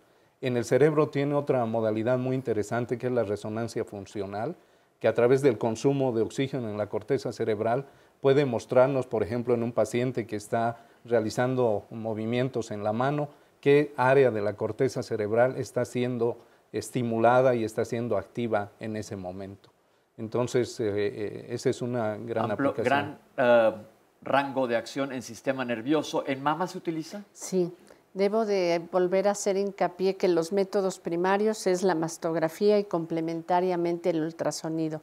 Pero si tenemos duda, si hay una tumoración y esa paciente va a ser sometida a una cirugía conservadora, es de gran utilidad para poder saber si es más de un tumor, ver cómo está la mama contralateral, ver la axila para tapificar un tumor, es de gran utilidad, si hay invasión o no del músculo pectoral. También es un estudio de 30 minutos y que debe de ser inyectando gadolinio, que es una sustancia paramagnética. En caso de hacerse simple, solo es cuando hay duda de la paciente con implantes. Y había una pregunta del público, ¿la mastografía de la paciente con implantes es una mastografía diagnóstica que lleva mayor número de placas? Las primeras son con mínima compresión para evaluar el implante y las siguientes son empujándolo hacia la cara anterior del tórax. La frecuencia de cáncer con que sin implantes va a ser la misma y nos dificulta la visión, pero por eso tenemos que hacer siempre mayor número de placas y siempre acompañar el ultrasonido mamario en estas pacientes. ¿Hay contraindicaciones para la resonancia magnética? ¿Alguien no puede entrar a donde haya una resonancia magnética? Sí, el uso de marcapasos es una contraindicación relativa. Aclarando a tu audiencia que nuevas generaciones de marcapasos ya son compatibles con resonancia magnética. El paciente debe proporcionar al médico radiólogo que lo está viendo el modelo y la generación del marcapaso para ver si es o no compatible. También una contraindicación son los implantes cocleares. Esos pacientes no pueden someterse a resonancia. Y voy a tomar una pregunta del público acerca de los tatuajes. Muchos tatuajes tienen como base plomo y durante un estudio de resonancia magnética puede ese plomo generar calor. Sin embargo, no va más allá. La pregunta la retomo porque hace poco nos llegó un paciente que había visto alguna película en la televisión que metieron a un paciente con un tatuaje a resonancia magnética y empezó a salir humo de su cuerpo. Pues realmente estas son cosas exageradas que en la práctica jamás ocurren. Ok, perfecto. Vamos a hacer un corte y vamos a regresar a ver otro método más de imagenología. Como hemos visto, muchos métodos son métodos primarios y otros son complementarios, pero cada vez es mucho más fácil estudiar a nuestro organismo por adentro y estos han sido avances geniales para poder hacer diagnósticos tempranos y, como ya vimos, también tratamiento. Regresamos con ustedes después de este corte.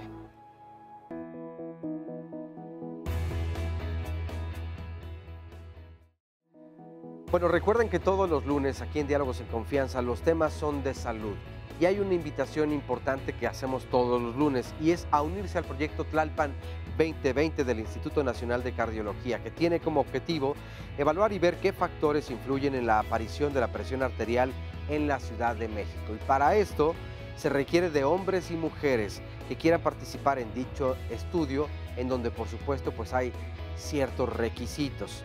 A cambio van a obtener estudios gratuitos de laboratorio durante los próximos 10 años. Y para las personas que estén interesadas y requieran más informes, pueden comunicarse al 55 73 29 11 a las extensiones 24300, 24302 y 24303. Así que ahí tienen la información para que se comunican y pueden participar en este proyecto Tlalpan 2020. Vamos ahora a continuación a ver la siguiente cápsula. El PET es una técnica de imagen molecular en la cual se utilizan radiofármacos para poder obtener precisamente las imágenes de los pacientes. Normalmente en los equipos PET no solamente se utiliza medicina nuclear, sino también se combina con tomografía multicorte, que es una técnica en donde se utilizan rayos X. El PET es una herramienta que actualmente es un boom a nivel internacional, ya que debido a que combina la cuestión estructural y la cuestión molecular, principalmente en pacientes con cáncer, podemos utilizarlo de manera muy precisa para poder diagnosticar a nuestros pacientes, así también en aquellos pacientes en los que ya se les hizo el diagnóstico, podemos darle un seguimiento adecuado, o en aquellos pacientes en los que recibieron ya algún tratamiento, darles un seguimiento o buscar recurrencias de los tumores o de las neoplasias. El procedimiento es muy sencillo, sin embargo la logística debe de estar muy bien controlada debido a que manejamos material radioactivo para la administración de nuestros pacientes. Cabe destacar que el uso de este material radioactivo es una dosis muy baja, completamente inocua al organismo, no condiciona realmente ningún tipo de reacción alérgica ni malestar para nuestros pacientes. Una vez que llega el paciente, pues se canaliza una vena del brazo normalmente o de la mano, y es por esa vía por la cual se administra esta sustancia radioactiva o radiofármaco. Una vez inyectada en el cuerpo, debemos de esperar aproximadamente 1 hora para que este medicamento se distribuya adecuadamente en todo el cuerpo y posteriormente pase al equipo de PET-CT. Durante la exploración, el paciente va a estar acostado completamente con los brazos extendidos hacia atrás y se van a hacer cortes que van desde el cráneo hasta el tercio medio de los muslos. La principal importancia radica en la detección oportuna de enfermedad a distancia, lo que conocemos como metástasis. Muchos de los pacientes, lamentablemente, al momento de hacer el diagnóstico de cáncer, de cualquier tipo de cáncer en general, hay que hacer estudios de extensión para poder saber si el cáncer ha tenido invasión a otros órganos. En muchas ocasiones, lamentablemente, técnicas muy buenas como resonancia magnética o tomografía pueden tener ciertas limitantes que el PET ayuda a solucionarlas. Estamos con Rosa, que nos va a platicar cómo le ha ido. Bien, mire, yo estoy operada hace 6 años de columna. Tengo una placa en la parte de atrás a la altura del cuello. Hasta ahorita he estado bien. Tengo también un catéter al corazón. He estado estable, se puede decir.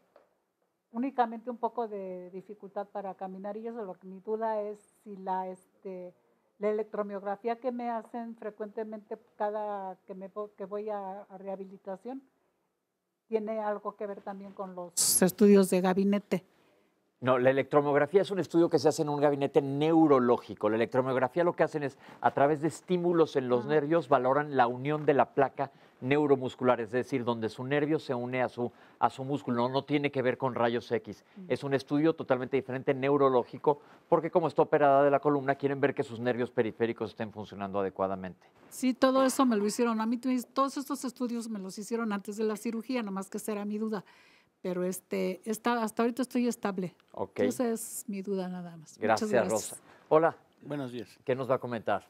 Pues nada más que la radiología ha tenido mucho auge últimamente, pero no debemos de olvidar en primer lugar que el diagnóstico está muchas veces en la imagen en 2 dimensiones. La bidimensional como que se ha ido relegando, aunque la tridimensional que actualmente se maneja tiene muchas ventajas, entre ellas que es, por ejemplo, que son imágenes que no son manipulables, porque tiene un sistema que se llama DICOM, que es Digital Information in Medicine, que no es manipulable de ninguna manera, como el aparato lo saca, no lo puede uno manipular de ninguna manera más que haciendo el análisis del paciente, y una vez hecho el análisis ya no se guarda absolutamente nada y no hay manera de cambiar las imágenes, porque esto es algo que también puede ser susceptible en algunas situaciones digitales de manipular las imágenes. Y en el caso de DICOM es un sistema internacional en el que la información se estabiliza con todo el mundo, y si yo le digo a un radiólogo, mi sistema de tomografía es DICOM, 3D con Conbeam, el radiólogo ya sabe perfectamente bien qué tipo de imágenes son las que se manejan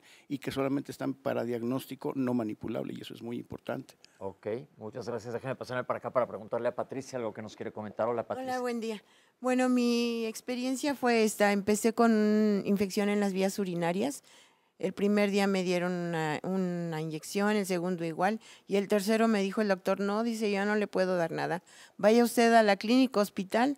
Me mandaron ahí, ya empecé con las calenturas y me hicieron una tomografía y ahí detectaron inmediatamente que tenía yo un linfoma pegado al ovario derecho y pues de ahí ha empezado todo mi asunto. Ya tengo 2 años, gracias a Dios, y estoy bien, me están monitoreando, pero sí me han hecho las tomografías, el ultrasonido. Aquí lo importante es que primero pensaron que era una infección de vías urinarias y gracias a la imagenología detectaron que tenía un linfoma, que es un tipo de tumoración de las células blancas, y hemos hablado de ellos y de los ganglios, y le dieron quimioterapia. Así es. Y está libre de problemas. Sí, voy a empezar el segundo tratamiento, pero hace 2 años que me lo dieron, entonces yo estoy muy contenta porque tanto estudio que me han hecho, pues ha salido bien.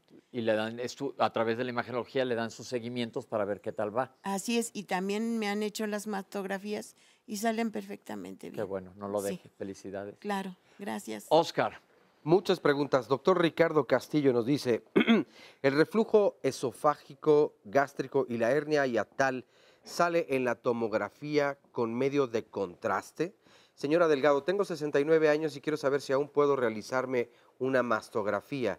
Hace 8 años, nos dice Estela Escamilla, me hicieron una histerectomía y en la operación me perforaron un urete que se terminó por reventar. A la semana el urólogo me reinjertó el urete en la vejiga, pero desde ahí he tenido muchas infecciones en vías urinarias y además me detectaron agua en los riñones. ¿Qué tipo de estudio me recomiendan para comenzar un tratamiento para los riñones?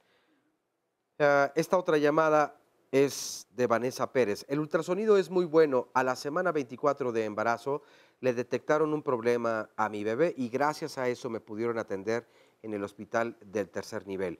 María Eugenia, me mandaron hace poco tiempo a hacer una tomografía del cuello, pero con medio de contraste. Hasta donde yo sé, es un tanto peligrosa. ¿Qué tanto vale la pena que me hagan una tomografía por medio de contraste si no van a descubrir si hay un tumor?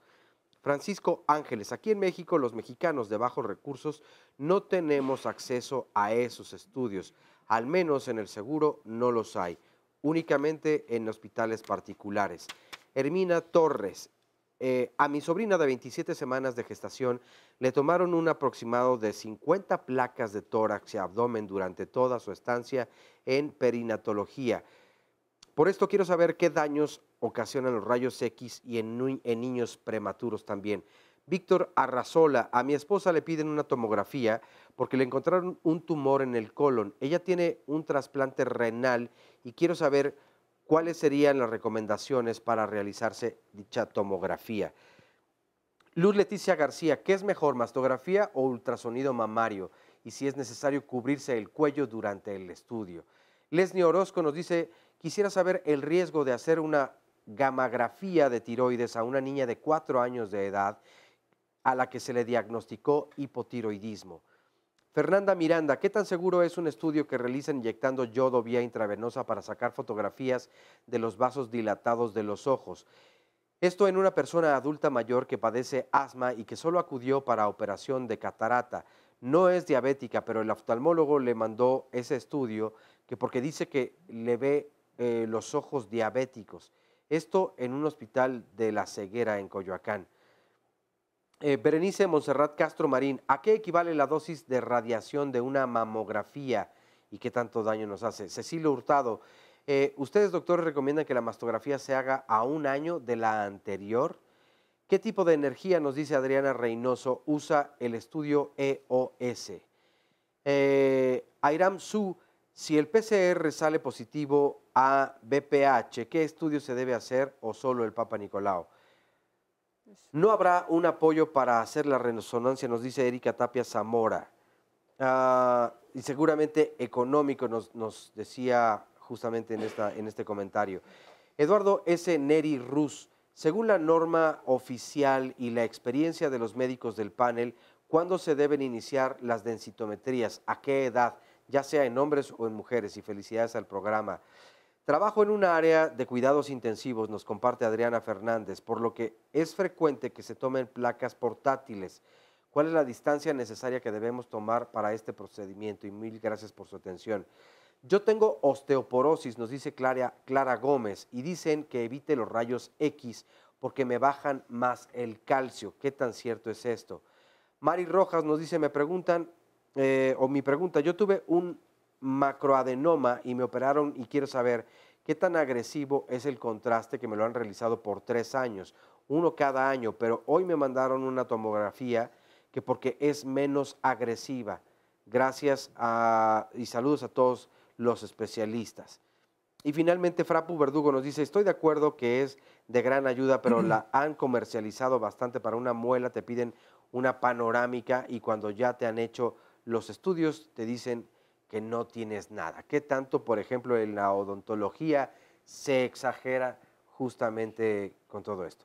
Bueno, y Hilary Flores dice, y las respuestas, ya se han dado varias de ellas, pero generalmente en el 6º bloque, que es el último, es cuando precisamente nuestra y nuestros especialistas responden precisamente a todas estas preguntas. Perfecto, sí, ya las tengo aquí anotadas, todas las contestamos en el próximo bloque, pero quiero retomar sobre el PET. ¿El PET es únicamente para cáncer? El PET-CT es un método muy interesante de relativa reciente implementación y para información de tu audiencia vamos a aclarar desde la terminología. El PET-CT que usamos ahora viene del término tomografía por emisión de positrones, la palabra PET, que es un método funcional que trabaja a nivel molecular a través de la inyección de un radioisótopo, un radiotrazador en la sangre. Y el otro término es CT, se refiere a la tomografía computada. Es pues un método híbrido que conjunta en una sola ambas modalidades. ¿Cómo se hace? Al paciente se le inyecta, como decía, el radiotrazador. El que se usa con más frecuencia es uno ligado a una molécula de glucosa, de azúcar. Y una vez que se inyecta, se distribuye en el cuerpo y más o menos 1 hora después de la inyección, el paciente es sometido a un escáner, que es por una parte la emisión de positrones detectada desde la cabeza hasta los pies y posteriormente una tomografía computada. Entonces, pues el método puede detectar en qué sitios del cuerpo está habiendo más o menos consumo de un determinado elemento, en este caso glucosa. ¿Y cuál es su aplicación principal? Es precisamente la oncología. Es sabido que los pacientes que tienen tumores tienen células que consumen más glucosa que aquellas células normales. Entonces, al inyectar el radiotrazador marcado con una molécula de glucosa, el equipo puede detectar en qué sitio corporal se está consumiendo más glucosa y por ende, entre otras cosas, se trata de un sitio de actividad tumoral. El equipo tiene una resolución espacial que varía entre 6 a 8 milímetros para detectar ese consumo anormal en el cuerpo. Entonces, es decir, en las células donde probablemente haya tumor se van a prender. Exactamente, se van a hacer visibles a través del radiotrazador. Su principal aplicación es la oncología y tumores que ya se han mencionado en este foro, el linfoma precisamente, el cáncer de pulmón, el cáncer de colon, el cáncer de mama, y el método sirve en algunos casos para detectar, no siempre, pero para detectar tumores o cuando hay duda de una lesión. Segundo, para etapificarlos, para ver qué tan avanzados están y poder elegir una determinada terapia. Y una vez que se le ha hecho el tratamiento al paciente, también para ver la respuesta de ese tratamiento y después para el seguimiento y saber si hay o no una recurrencia. Pero contestando tu pregunta, además de la oncología, el PET-CT se ha usado ampliamente en el sistema nervioso central. Otra vez, sabes que el cerebro utiliza la glucosa como principal fuente de energía y el consumo de glucosa en el cerebro es muy conocido, el consumo normal de glucosa. Entonces, en pacientes, por ejemplo, que tienen una demencia, el consumo de glucosa se altera. Hay sitios del cerebro que no están funcionando igual y hay varios patrones por los cuales con el PET es factible distinguir a qué patrón corresponde un determinado paciente.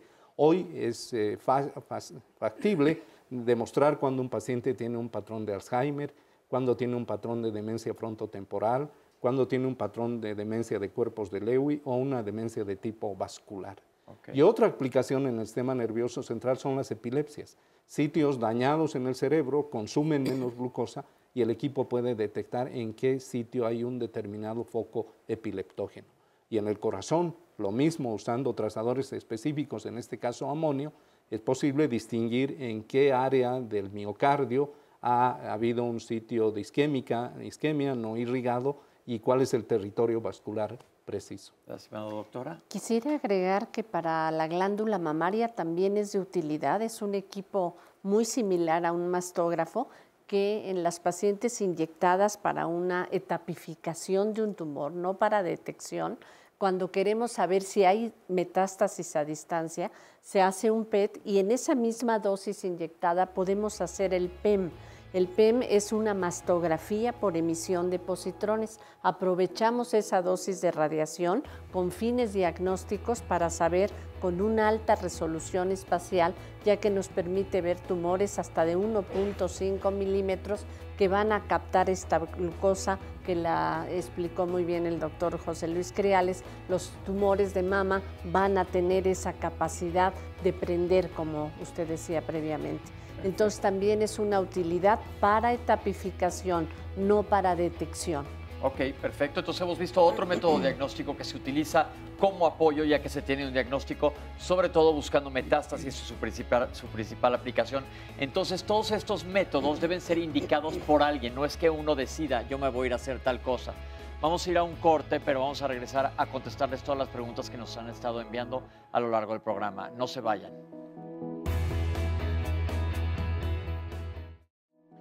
El lunes de la próxima semana hablemos sobre la tuberculosis meningea. Ese será nuestro tema. ¿Por qué? Porque todavía es una enfermedad que está presente y que en un principio los síntomas pues en realidad son muy pocos o no se pueden detectar fácilmente, pero en cuestión de semanas estos comienzan a agravarse. Y justamente esta condición, la afección meningea, es la más grave de la tuberculosis. Pero ¿qué tratamiento se debe de seguir? ¿Por qué es importante tener un diagnóstico temprano, como siempre hemos insistido todos los lunes, y comenzar lo antes posible? Descúbranlo junto con nosotros la próxima semana, el lunes a las 9. Y para venir aquí al estudio, marquen al 5341 4435. Resumen de la segunda parte. El cáncer mamario es el primer cáncer o la primera razón de muerte en la mujer por razones tumorales malignas. Mundialmente el cáncer de mama es entre 50 y 60 años. En México es en mujeres más jóvenes. Se inicia a los 40 y puede irse año, año y medio haciendo un estudio de mastografía. El principio ALAR es el acrónimo en inglés de que las radiografías deben ser obtenidas con la menor cantidad de radiación posible, preservando la calidad diagnóstica. Infinidad de aplicaciones. Una muy frecuente es el estudio del hígado, del abdomen superior, la vía biliar, los riñones. En el área ginecológica, el útero, los ovarios. El ultrasonido es un método operador dependiente. La persona que lo hace tiene que estar perfectamente adiestrada Cuando se somete a un examen de ultrasonido, la persona que lo está explorando debe estar perfectamente bien preparado para no cometer equivocaciones. Este ultrasonido se hace sobre la piel, ¿verdad? No es invasivo. Pero hay otros ultrasonidos que son endocavitarios, que pueden ser para hacer estudios ginecológicos del útero, los ovarios.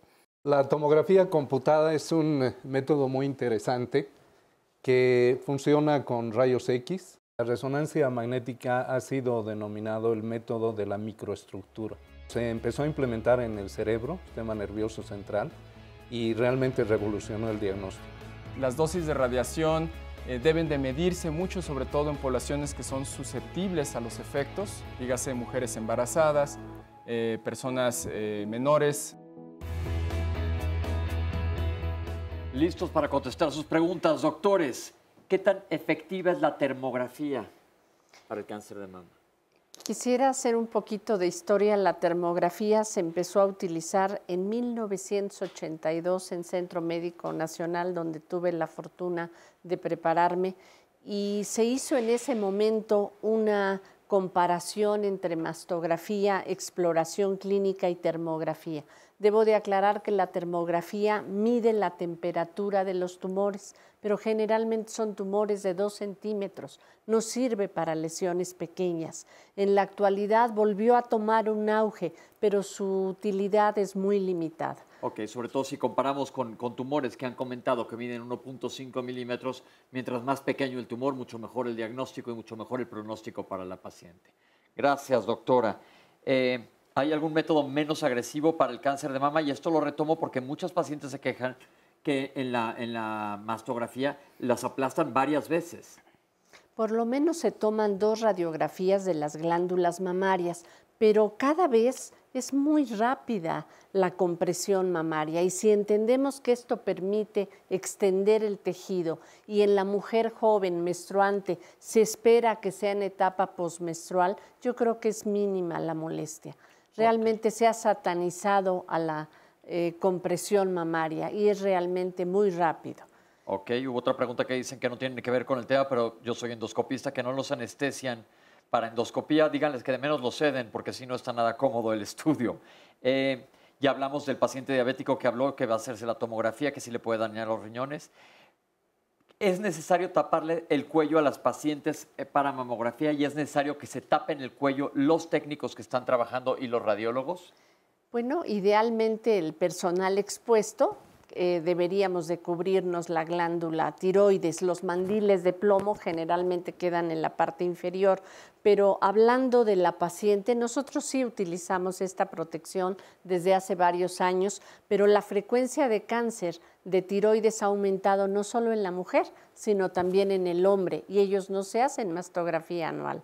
Entonces, realmente es como una propaganda creo que mal llevada. De todas maneras, un paciente puede solicitar un collarín. Sí, nosotros lo utilizamos por esta pequeña radiación que pueda haber con la paciente. Y había otra pregunta que quisiera, compartir, que cuál es la comparación de hacerse una mastografía, cuáles son los riesgos. Hay trabajos muy bien definidos, que es como hacer un viaje en carretera de X millas o un viaje aéreo, recibimos radiación también cósmica, o comerse medio plátano o fumarse medio cigarrillo, o sea que realmente la comparación es hasta chusca de los riesgos de hacerse una mastografía cuando se hacen con equipos adecuados. Perfecto. Alguien comentaba que en algunos lugares solo se da informe verbal y no escrito. ¿Qué opinan de esto? Por eso digo la importancia del radiólogo. No, es una necesidad imperiosa que parte de nuestra profesión obviamente vaya plasmada en un documento. Finalmente es un documento legal, Pepe. Entonces, no, de hecho, todo estudio radiológico debe de ir seguido con un informe radiológico profesional. Cuando los clínicos bajamos a rayos X, les decimos, ¿qué le ven a esta radiografía? Dicen, verbalmente te veo esto, pero espérate a que siempre esté plasmado por escrito, porque ellos con calma después se sientan y revisan todos sus estudios. No es ahí rápidamente, que lo pueden revisar ahí contigo, pero siempre es importante que tengas el informe escrito. ¿Qué tanto riesgo tienen las radiografías dentales, las panorámicas específicamente? La dosis es verdaderamente ínfima también, no tiene esencialmente ningún tipo de riesgo, se las pueden tomar. Había una persona en la audiencia que hacía un cuestionamiento de que le habían tomado varias radiografías, no hay ningún problema. Y como siempre, el personal debe estar protegido.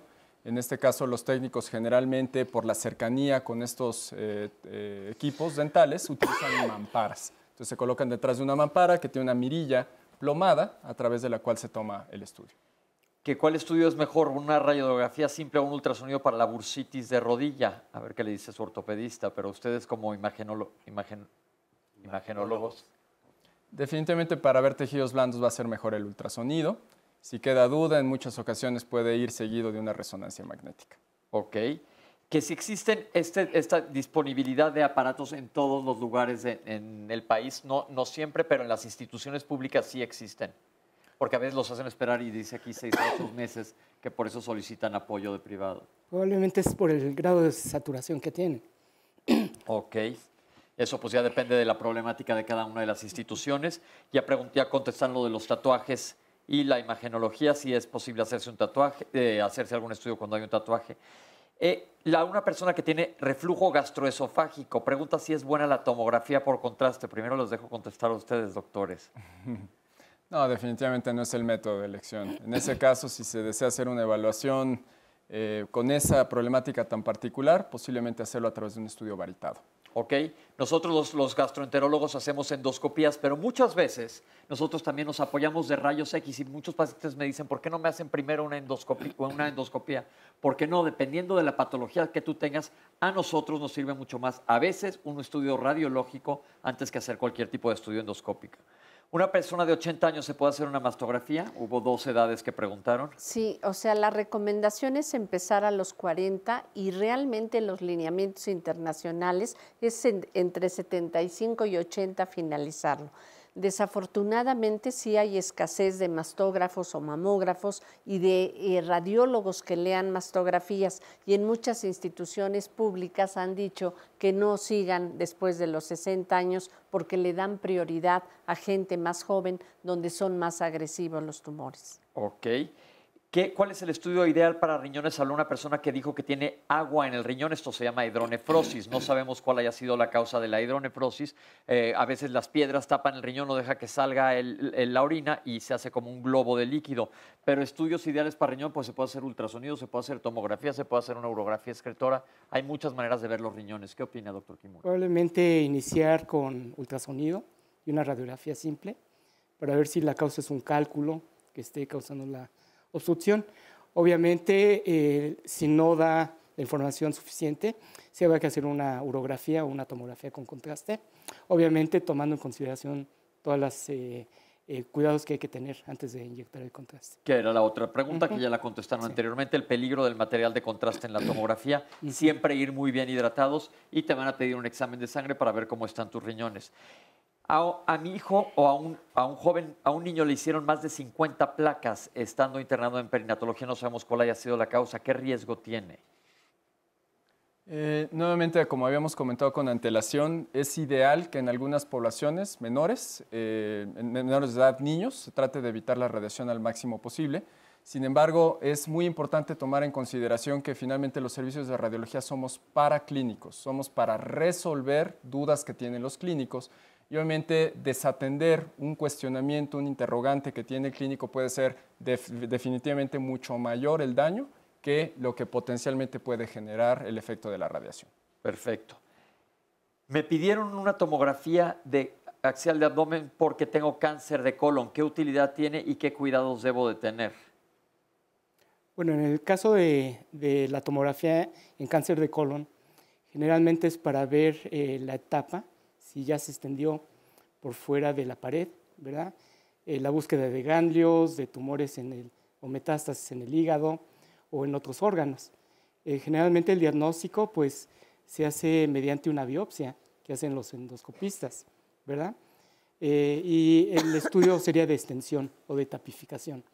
Dependiendo si es un tumor que está en el recto, incluso hay que prolongarlo hacia el tórax por la vía de diseminación de las metástasis al pulmón. Ok, En el caso del ¿tiene que recto. ser contrastada esta tomografía? Sí, sería lo Lo deseable. ideal. Sí. Es decir, nosotros los gastroenterólogos o los oncólogos o el clínico que te diagnostique el cáncer de colon va a pedir la tomografía para ver si se ha extendido más allá del colon el tumor y ver cuál va a ser la terapéutica a decidir dependiendo de la extensión de la tumoración, y esto aplica para todas las tumoraciones. Perdón, Pepe. Sí. Y bueno, actualmente hay una técnica que se llama colonografía virtual, Ajá. que requiere una preparación especial, debe estar muy limpio como para una colonoscopía óptica, y es para la detección de pequeños adenomas o tumorcitos en forma, digamos, no invasiva, como es la endoscopía óptica. Ok, ¿verdad? entonces es una tomografía de adentro del intestino. Sí, así Lo que hacen es replicar la forma del intestino mismo, lo que vemos nosotros los endoscopistas lo hacen en rayos X. Sí, incluso se ven imágenes como ya pasaron en alguna cápsula, En la tomografía. que es sí. una navegación virtual con toda esta tecnología tan avanzada que tenemos. Perfecto. Vuelven a preguntar, doctora, nada más volvamos a aclarar. ¿Qué es mejor, una mastografía o un ultrasonido? Ya lo contestó anteriormente, pero se repitió la pregunta nada más Sí. para volverlo a aclarar. Si la paciente tiene arriba de 40 años, tenemos que iniciar con una mastografía y complementariamente el ultrasonido. Si la mama es densa, es indispensable hacer un ultrasonido complementario, ya que disminuye nuestra capacidad de detectar. Entonces, la mayoría de las pacientes llevan esta mancuerna, pero no se sustituyen, se complementan. Y el inicio arriba de 40 años es mastografía. Si es una mujer abajo de esta edad y tiene un nódulo palpable, se inicia con ultrasonido en una jovencita. Ok. ¿Es peligroso un gamagrama de tiroides en un niño? Primero decir que es un gamagrama. Bueno, es la visualización de la glándula tiroides por la captación de un radioisótopo que se inyecta por una vena y se concentra en la glándula tiroides, que es el yodo. Y es un La estudio de medicina biotecnesia. nuclear. Es de medicina nuclear, sí. Ok, pero no hay mayor riesgo. Sí está indicado a veces en niños, ¿verdad? Es cierto. Pues, decían que era por hipotiroidismo, ¿no? Sí, porque me llama la atención, sí. Sí, la indicación principal de la gamografía tiroidea es tratar de hacer la evaluación de algún nódulo que sea potencialmente sospechoso. Ok. Nódulo frío. Me pidieron un estudio con yodo intravenoso para el estudio de los ojos en el Hospital de la Ceguera en Coyoacán, que es un muy buen hospital. Soy diabético. ¿Qué podemos decirle a este paciente? ¿Tiene miedo del estudio? Creo que se refiere más a una fluoroangiografía de los vasos de la retina. Eso no lo hacemos nosotros. Ok, eso lo hacen un especialista en oftalmología y lo que están pidiéndote es un estudio de los vasos sanguíneos. ¿Por qué? Porque eres diabético y se puede asociar a una enfermedad que se llama retinopatía diabética, en donde la retina está afectada sobre todo en la vasculatura. ¿Qué es la vasculatura? El riego de tu retina, y por eso te están solicitando este estudio. ¿La dosis de radiación en mastografía hace daño? Vuelven a preguntar, doctora. Es más el beneficio que el riesgo. Tampoco vamos a ponernos a radiar a gente de 20 años. Eso no está indicado, pero es más el beneficio para detectar un cáncer temprano que lo que cuesta tratar a una paciente con un cáncer palpable, y que esa paciente, si tiene ganglios en la axila, va a morir por cáncer de mama. Trabajo en una unidad de cuidados intensivos y estamos continuamente expuestos a placas portátiles. ¿Qué tan lejos me debo de parar? Es una buena pregunta. Por lo menos un metro, Entre más ¿no? lejos, mejor. Entonces, recordar el concepto simplemente de que la radiación va a ir decayendo su efecto de una manera muy significativa conforme uno se aleja de la zona de radiación. Generalmente en las unidades de terapia intensiva tienen pequeñas como mamparas que separan un cubículo de otro. Con que estén en el cubículo anexo, eso es suficiente. Perfecto. ¿Cuándo iniciar una densitometría? Ya hicimos un programa de osteoporosis que les recomendamos ver, pero doctores, ¿quieren comentar algo? ¿A qué edad? Yo creo que debe de iniciarse cuando, como en el caso de la mastografía, 40 años de edad, y de acuerdo a los hallazgos espaciarla 1 o 2 años. Perfecto. ¿Es verdad que los rayos X disminuyen el calcio en los huesos? No, eso no es Es una correcto. falacia, es falso. Ok. Tuve un macroadenoma hipofisiario. Este es un tumor en la hipófisis. Ya tuvimos un programa de hipófisis que te recomendamos ver. Y quiero ver si es verdaderamente necesaria la tomografía o hay algo menos agresivo. Pues no es agresiva la tomografía para un adenoma hipofisiario. Entonces, ¿es el estudio que te están solicitando? ¿Algo que quieran comentar, doctores? Es muy poco probable que un paciente después de una cirugía tenga necesidad imprescindible, pero si funcionalmente se requiere, no es para nada agresivo hacerle una tomografía o una resonancia para ver algún proceso residual. Perfecto. Sí, lo que se busca aquí es ver que no haya un tumor residual en el problema que tuviste. Oscar, ¿algo más? Se nos acabó el tiempo. Uy, pues sí, se nos acaba el tiempo. Más bien agradecerle a todas las personas que pues, nos escribieron y compartieron sus dudas y sus testimonios, y que desde luego pues se toman en cuenta todos los más posibles y se responden también así. Ok, les queremos agradecer a toda la gente que nos acompañó hoy aquí en el estudio. Gracias por sus testimonios, a toda la gente que nos lo ha dado. Gracias a ustedes, panelistas, por estar aquí con nosotros. Creo que ha sido un programa que ha dado mucha información. Todavía hay mucha tela de dónde cortar, para que estemos enterados de cómo va avanzando la ciencia y que nos hacen mucho más fáciles los diagnósticos y por lo tanto el tratamiento. Y te queremos agradecer a ti que nos estás viendo en casa, que eres muy fiel con nosotros. Eso lo apreciamos, ¿verdad, Oscar? Todos los lunes están con nosotros, se los agradecemos mucho, tomamos mucho en cuenta sus comentarios, sus preguntas y sugerencias de tema. Muchísimas gracias por estar aquí con nosotros y nos vemos la próxima semana, el lunes, aquí para hablar de algún otro tema de salud en Diálogos en Confianza. Muchísimas gracias y nos vemos la próxima semana. Gracias, doctor. Hasta luego, gracias. Gracias.